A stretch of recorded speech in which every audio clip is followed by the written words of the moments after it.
All right, Scott. So, Kev.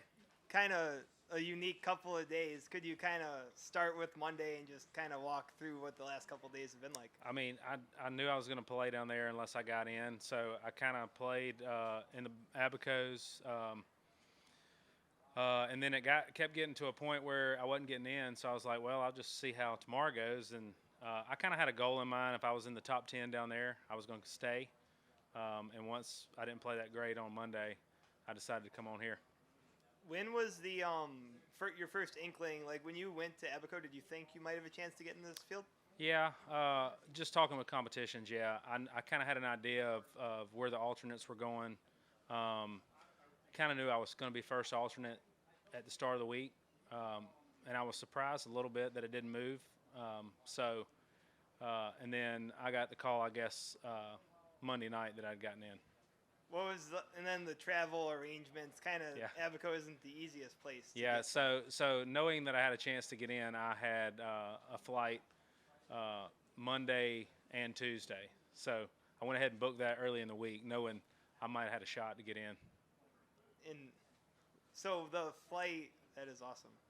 What time was the flight from Abaco, and where did you connect? 2:30 yesterday, Miami, and Miami to here. How did you is it a different type of plane ride than a normal one, knowing that you're playing the next day? Not really. I'd been here enough.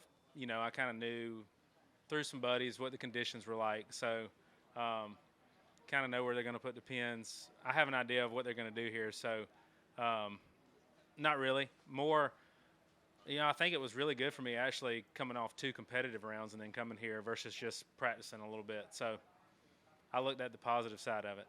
Is there any comparable scenario you've had in your career where it's been this tight of a turnaround between tournaments, or?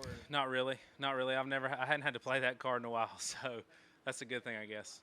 And then just in general, speak to the day today and how you feel it went out there and shooting 300 to played solid. I mean, probably left a few out there, but all in all, I think I had 4 birdies and 1 bogey. So it was just plotting my way around. Simple. I hit a lot of greens, not super close, and birdied the par 5s really.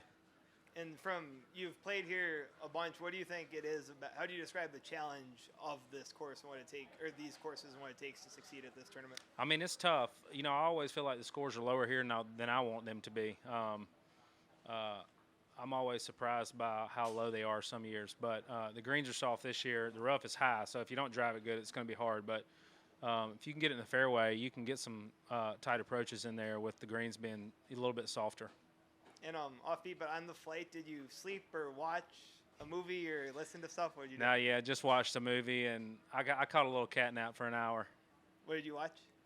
I was watching a show. I'm trying to remember what it was. I don't remember what it was. 1883 was what it was. Okay, nice. And was it buddies that you touched base with? Were there any players that you touched base with? Yeah, Scott Stallings. I contacted him. I stayed with him last night. He had an extra bed at his house, so I crashed with him. So I asked him last night how the greens were and speed and all that stuff. And get your own place for tonight, or stay? No, I'm staying with him. Okay. Nice. Yeah. And I know they told me you played a practice round with Silverman on Friday. I did, yeah. Did you get the sense he was feeling pretty good about things? Yeah, he was playing nicely. Yeah, he was in a good frame of mind too, and I thought he was playing nicely. I heard he's in a playoff now, so we'll see, hopefully.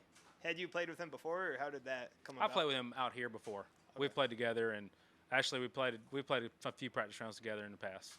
Okay. And then so tonight, do you get a little more extra sleep than normal, or do you feel pretty much all good? Man, I think honestly, I don't think I'm gonna get much sleep. I guess. I mean, I'll probably go to bed early and wake up at like 2 or 3 in the morning again. So I'm still on that East Coast schedule. How do you feel about having to play out of this category and go back and forth? I did it last year for most of the year too. It doesn't bother me. I just try to take advantage of the opportunities when I get them. And then, last year I would play out here for 3 or 4, and then I would have to go back down there for 3 or 4. I was just trying to stay competitive, honestly, wherever it was at. What does that run you to have to buy tickets for Monday and Tuesday and all that? Well, you just buy them refundable, so you get your money back. So not that much. Yesterday's flight wasn't that expensive.